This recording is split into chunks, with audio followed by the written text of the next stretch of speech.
Ito yung alagang manok natin dito, ka-hunter. Crossbreed to sa native chicken yung tatay, yung nanay ay isang manok panabong hybrid. Alimbuyugin ang kulay sa kanyang ina. Yan, ka-hunter.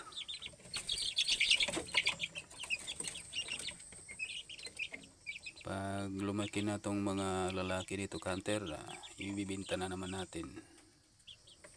Yan.